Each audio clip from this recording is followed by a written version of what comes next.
ಎಂತೆಂಥ ನೋವು. ಮಹಾರಾಜರು, ಅದರಲ್ಲೂ ನಾಲ್ವಡಿ ಕೃಷ್ಣರಾಜ ಒಡೆಯರು, ಆ ಪುಣ್ಯಾತ್ಮ ಹುಟ್ಟಿದ ಕೆಲವೇ ದಿನಕ್ಕೆ ತಂದೆಯನ್ನು ಕಳ್ಕೊತಾರೆ. ಅದಾದ ಕೆಲವೇ ದಿನಕ್ಕೆ 1897 ಅರಮನೆ ಸುಟ್ಟೋಗುತ್ತೆ. 1897 ದೊಡ್ಡ ಪ್ಲೇಗ್ ಬಂದುಬಿಡುತ್ತೆ.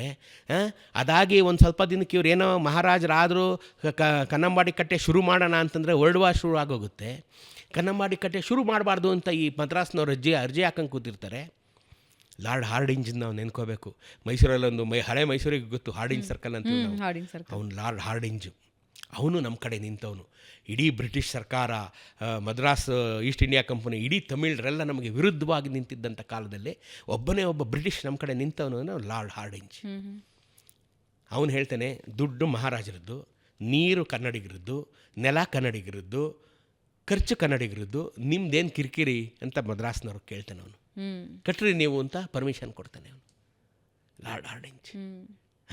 ಅದನ್ನು ತಗೊಂಡ್ಮೇಲೆ ನೋಡಿ, 1911 ಶುರುವಾದಂಥ ಕನ್ನಂಬಾಡಿ ಕಟ್ಟೆ ಮುಗಿದಿದ್ದು 1931.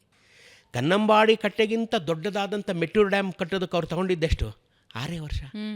ಯಾಕೆಂದ್ರೆ ಅವ್ರನ್ನ ಯಾರು ಕೇಳೋರೇ ಇಲ್ವಲ್ಲ. ಹೌದು. ಇಲ್ಲಿ ನಾವು ಪ್ರತಿ ಲೆಟರ್ನ ಪರ್ಮಿಷನ್ ಪ್ರತಿ ಅಪ್ರೂವಲ್ ಮದ್ರಾಸ್ಗೆ ಹೋಗ್ಬೇಕಿತ್ತು.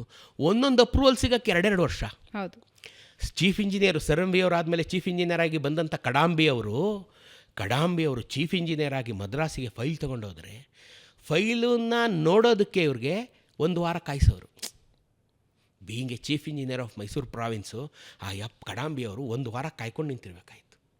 1 ವಾರ ಆದಮೇಲೆ ಆಯಿತು ನೋಡೋಣ ಅಂತ ಇಟ್ಮೇಲೋ ಇದು 2 ವರ್ಷ. ಈ ರೀತಿಯಾಗಿ ಪ್ರತಿ ಹಂತದಲ್ಲಿ ಮಹಾರಾಜರಿಗೆ ಹಿಂಸೆ ಕೊಟ್ಟಿದ್ದಾರೆ, ನೋವು ಕೊಟ್ಟಿದ್ದಾರೆ, ಅವಮಾನ ಮಾಡಿದ್ದಾರೆ. ಮಹಾರಾಜರು ಛಲ ಬಿಡದ ತ್ರಿವಿಕ್ರಮನಂತೆ ಎಲ್ಲವನ್ನು ಮೆಟ್ಟಿ ನಿಂತು ಕಾರ್ಯ ಸಾಧನೆ ಮಾಡಿದ್ದಾರೆ. ಇಷ್ಟ ಆಯ್ತಾ? ಮೆಟ್ಟೂರು ಡ್ಯಾಮ್ಗೆ ಕನ್ಸ್ಟ್ರಕ್ಷನ್ ಟೈಮಲ್ಲಿ ಎಲೆಕ್ಟ್ರಿಸಿಟಿ ಬೇಕಾಗುತ್ತೆ, ಅದನ್ನು ಕೊಟ್ಟಿದ್ದು ಪುನಃ ನಾವೇ.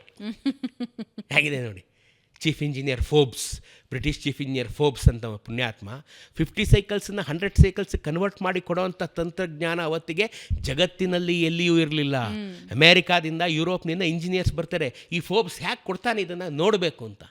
ಇಡೀ ಜಗತ್ತಿನಲ್ಲಿ ಅಷ್ಟು ದೊಡ್ಡ ಎಲೆಕ್ಟ್ರಿಕಲ್ ಟ್ರಾನ್ಸ್ಮಿಷನ್ ಮಾಡಿದ್ದು ನಾವು ಮೊದಲನೇವರು ಮೈಸೂರಿನವರು. ಶಿವನ ಸಮುದ್ರದಿಂದ ಮೆಟ್ಟೂರಿಗೆ ಎಲೆಕ್ಟ್ರಿಕಲ್ ಟ್ರಾನ್ಸ್ಫಾರ್ಮೇಷನ್ ಮಾಡ್ತೀವಿ, ಇಲ್ಲಿಂದ ಅಲ್ಲಿಗೆ ಟ್ರಾನ್ಸ್ಮಿಷನ್ ಮಾಡ್ತೀವಿ, ವಿದ್ಯುತ್ ಸಾಗಾಣಿಕೆ ಮಾಡಿ ಅವ್ರಿಗೆ ಕೊಡ್ತೀವಿ. ಅವರಷ್ಟು ನಮ್ಮನ್ನು ಗೋಳಿಕೊಂಡಿದ್ರು.